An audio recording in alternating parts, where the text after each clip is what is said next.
యెహోవా మందిరావరణములో ఎన్నెన్నో మేళ్ళు కలవు. యెహోవా మందిర ఆవరణములో ఎన్నెన్నో మేళ్ళు కలవు.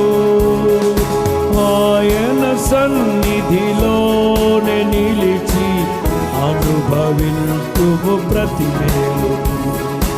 ఆయన సన్నిధిలోనే నిలిచి అనుభవింతుము ప్రతి మేలు.